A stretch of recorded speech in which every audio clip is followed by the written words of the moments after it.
It's the Heat, SiriusXM. You're in Mina's house. I'm Mina SayWhat. I am very honored to be talking to Teyana Taylor.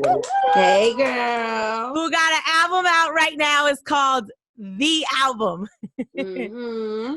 Look, you're in full, like, wifey, mommy, creative mode over there. I see you. Creative bed mode. That's that. I finally got that album out now. And right, you're ready like to all the pregnancy stuff is kicking in.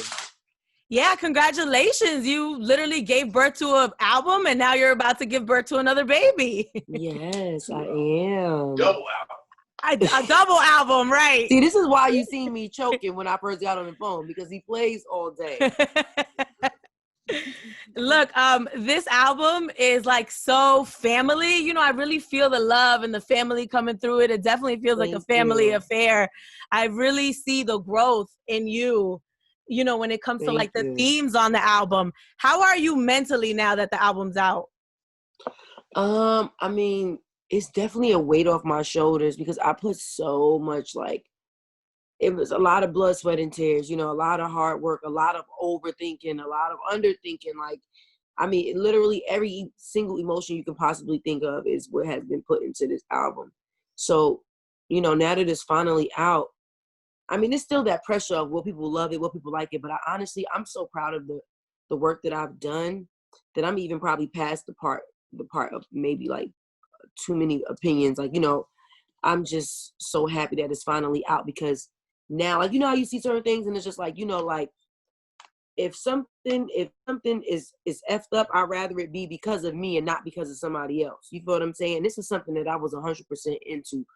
So I'm more so proud of, you know, no matter how people take it, which has been all great responses, it was just something that I'm proud of regardless. And, you know, if some people don't fuck with it, like, at least I know it's because of me and not because of anybody else. You know what I'm saying? So it's definitely relaxing to know that, you know, it's finally out. It's my body of work, 100% me, 100% of my all, being very hands-on and very in tune. So I'm just honestly happy that it's out, and I am happy that everybody is appreciating it the way I hope they would. Is that the main difference between the last album and this album? More like creative control? Yeah, and I think, you know, I've always, like, if I like it, I like it. If I don't, I don't, you know? And as far as like choosing my songs and what songs I choose to write or record, it's always been me. You know, I think it was more of the rollout that I lacked control, that wasn't really ran by me, or my opinions wasn't really asked for, you know what I'm saying? So kind of like when it dropped, it was, I wasn't all the way in tuned. I wasn't all the way locked in. I didn't really know all what was going on, you know? And really, instead of, you know, being bitter about it or playing the blame game, I just learned my lesson, and I knew what I had to do differently the next album, and to be mature enough to take accountability and say, okay, well, I don't know what happened this time, but I know what's going to happen this next time. You know what I'm saying? And I know what I got to do and what part I got to play to make sure that this mistake doesn't happen again.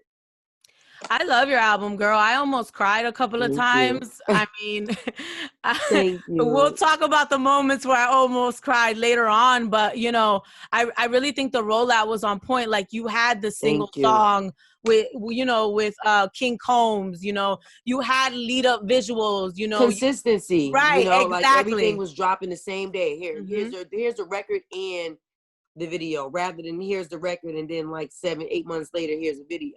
You know what I'm saying? So, but this is your third album. Like, there's a learning curve, you know?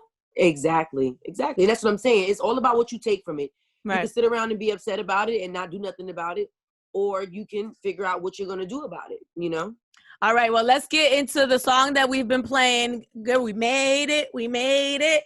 To all the class of 2020 people that didn't get to walk down the aisle, tell them, T. Man, you made it. You motherfucking made it. We proud of you. And honestly, that's what it's for. You know, don't let the pandemic dim your light. You know, do you and celebrate. You put the hard work in. That's right. Let's get into it. Here's Made It by Teyana Taylor. More with her on the way. You're on the Heat, SiriusXM in Mina's house. I'm Mina SayWhat. So you are badass, T. You're a mama. You're a wife. You're a creative. You got a lot going on right now. And then there's a pandemic and there's also a revolution happening. Like, how are you taking all of that in right now? That's a loaded question, right? It's been a lot because it was also a complete 360.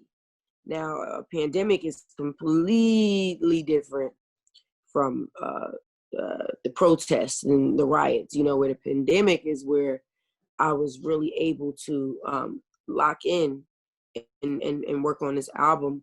Where more so when everything took a major 360 was really where it got more emotional for me.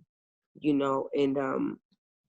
was the most important time to spread knowledge. And it was a very emotional time for me being a pregnant woman, but also being a Black woman, a Black mom, a Black wife.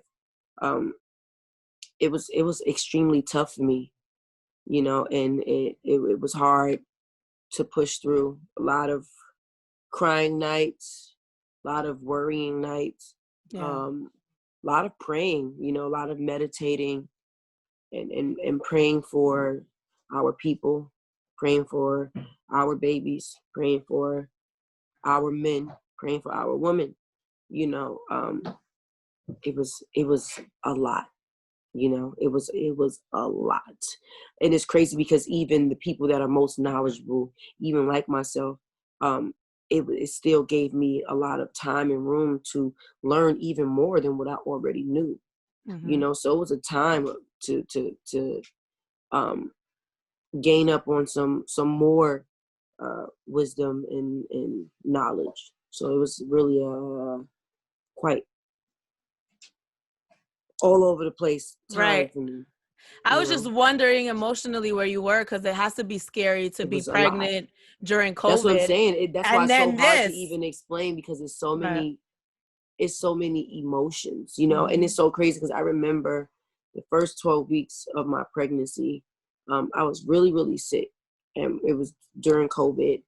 And before I started really locking in on my album, I would get so mad at Iman because I'm like, I get that you got to make sure we got the guns, you got to make sure, we got food. And I'm like, but, it's so crazy out there that it's like I take a risk every single time you walk out that door, and imagine if that's where your heart is during the pandemic. And then it's a complete 360 where now we're taking an even bigger risk of our Black men walking outside and not knowing they're going to make it back home. Because they're losing their lives for no reason at all. So it was literally like steps. And honestly, if it felt crazy to the average person, and imagine how it felt to a pregnant woman with the hormones and the different moods and emotions. It was really a lot to just watch him and my daughter while they were sleeping, just wake up early and just watch them and really just cry and look at this Black child and this Black man, and even looking at yourself in the mirror and knowing that can be you. It can be any one of us when we walk out the door. So it was a very emotional time for me. Yeah, I definitely have been extra emotional lately. Just a lot of crying, and I was listening to your album and I started crying. Like when Lose Myself came on, I'm crying, and it's like, I don't know why I'm crying. Like, is it because Mercury's in retrograde, or is it because all of this stuff is going on and like I'm angry and confined in the house? Yeah, you're enraged. Like even my song Still, like that's what Still is for me.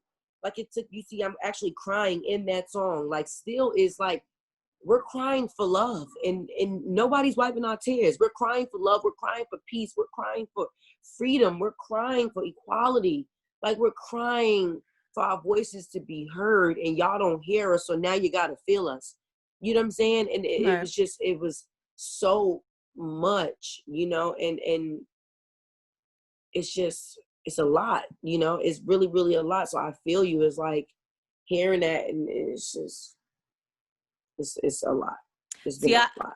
Teyana Taylor's joining us. We're going to talk about her giving birth on the bathroom floor, which is one of the songs that made me cry, really. On the way, I mean to say what? You're on the Heat, SiriusXM.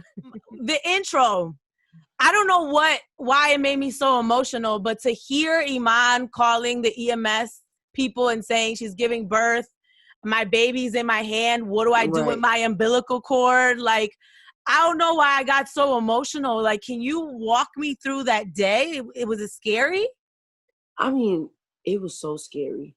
Like, imagine being first-time parents. Mm-hmm. You know, kind of the things that you know from an app. I'm a Google head, you know, so I like to do a lot of research, but there's not enough research in this world to understand the feeling, the emotions when you ain't experienced it. You know what I'm saying? So it was really a scary day for me because, I mean, per what I see, you know, and even just in movies, those things don't always turn out well. The baby's not breathing, you bled to death, or it's just a lot. So right. I'm super duper scared because I don't know what's going to go down. And then for us to be new parents and for Junie to come a whole month early, now we really don't know what to do. Right. You know, like we're just super nervous. And honestly, just hearing that phone call, I get chills every time and I cry every time because I feel the energy. I felt the angels in that room. I felt how covered we was. More on the outside looking in than when I was actually there. You know what I'm saying? Like, to just hear the phone call and be like, damn, like we were really, really covered. Like Junie wasn't crying and she just wasn't crying because she was looking around. Eyes wide open. You didn't hear not one cry from her. Eyes wide open. Only person you really heard crying was Iman. Right. You know? So it was like, it was everything, man. It was everything. It really touched me.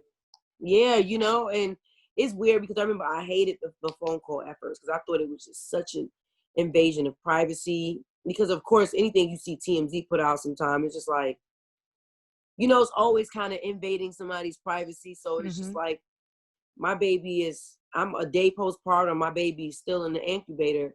And yeah, my business is just, you know, it just was, to me, distasteful, you know, and it took for me to like calm down and settle in. And once I think we were home with Junie and I listened to the call again and I was like, wow, this is actually like a beautiful call. So even in the time of being mad at TMZ, I low-key was like thankful for them because they gave me something that I can hold on to and something that, you know, I could never forget. Like, I mean, that's always something you never forget, but to have that moment and to be able to share it on my album, you know, that was everything, you know, it was everything. Yeah. You got like a whole musical family over there. You got Iman rapping, right? On Wake Up Love.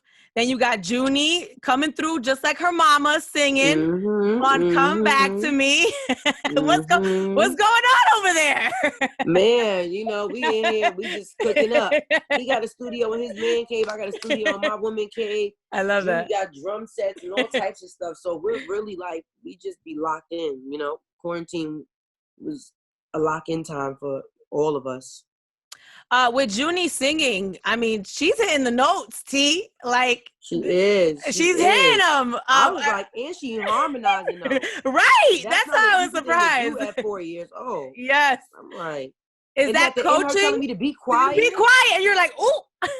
Mommy, you be quiet. I'm like, okay, girl.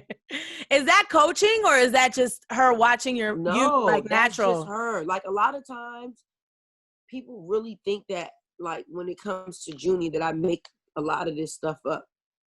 And that's why sometimes it'd be dope, like, when I actually do get to capture stuff, because it's like, I told you, you can't make this shit up. Right. You know what I'm saying? And that was another thing, like, even with the birth, like, a lot of people thought that we were lying about that when we did the post and just thought we were just trying to be extra and different.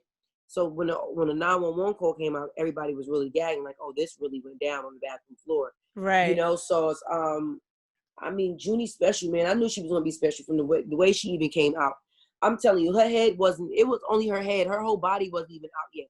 and she was looking around. Looking around. Like, she was like, oh, yeah, this is what it look like out here? Okay, bet. That's amazing. It's the Heat, SiriusXM. You're in Mina's house. I'm Mina SayWhat, Teyana Taylor in the house today. So she got an album out called The Album. I mean, the fact that you got Lauryn Hill, Missy Elliott, and Erykah Badu on this album, that alone, like, that's royalty right there. If you haven't heard the album, you definitely have to check it out. Teyana, so I really loved watching the little GQ couples quiz thing. Like, oh yeah, you and Iman are cute. Like, you got some chemistry. Like, did you build up to that, or is it natural? Like, were you always like that? I mean, honestly, it was a natural chemistry. Like, I mean, even how we got together, it was something that wasn't controllable. You know, it was like, no, it's just friends. I'm not supposed to like you. But why am I getting butterflies when you touch my knee? You know, like, it was really like a movie. Like, it was super cute because we were really just friends. Yeah. You know, and he just knew all the right things to say, and it was a feeling that I got.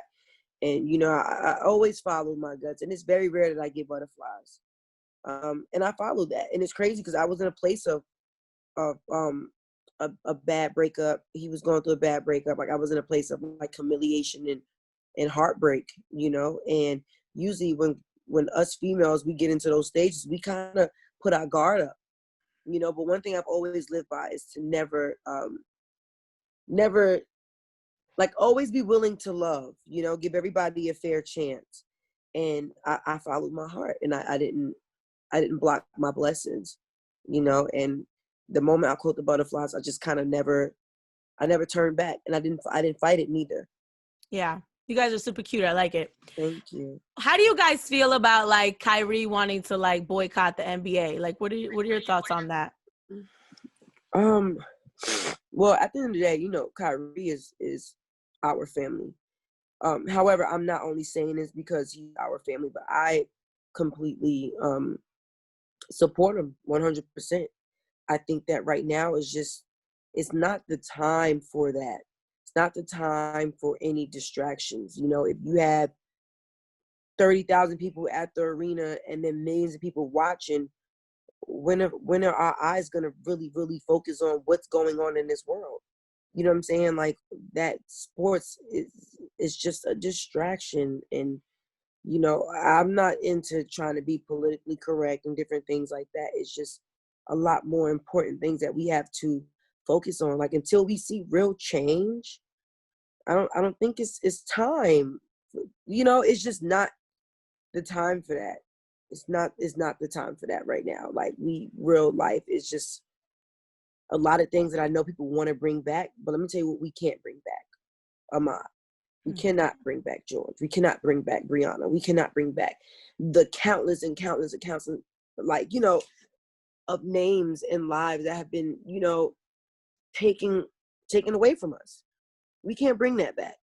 But what we can do is demand change, you know. And until we genuinely get that, I don't think that anything else is important, personally, you know. Like, that's just me. You can put on a I can't read t-shirt. You can put on, you know, you can have them make the announcements on the big screen saying, you know, Black Lives Matter. But is it really making change? Because the moment that horn yell, they're ready for you to play basketball again. They're ready for you to get back on the court. I don't think that, you know, this coming back is gonna, you understand what I'm saying? Like, it's hard to word it. And that's why I don't really even like, no, I put me in the middle of shit that, you know, but it's just like, and I get it. You know, you got people like, this is their job. They need to make this, you know, they need to make money to provide for their family and friends and stuff. But it's just like, it's a lot of sacrifices that we have to make.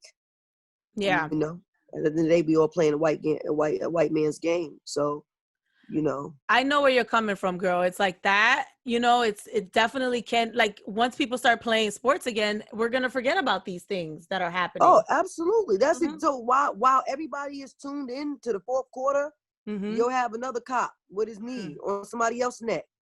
Yeah. But we won't see that because we watching TNT. You feel what I'm saying? Or we on NBA League Pass. You know what I'm saying? So, like I said, it's just not the time. It's not the time right now. Right. Teyana Taylor is joining us. We're going to wrap up On the Way. You're on the Heat, SiriusXM. You're in Mina's house. Once again, congratulations on the album. Thank you. I've been listening to the album. I love the themes. I mean, you're such in a different space. You know, I even saw Kehlani put up something really sweet talking about how it's time for the world to give you your flowers. And you're such an innovator, and she's so, you know, happy. Like, congratulations, girl. Everything's really coming together. Thank you. I appreciate that. Yeah. So any last words, anything, you know, you want to add? I mean, I know you had this big album release party.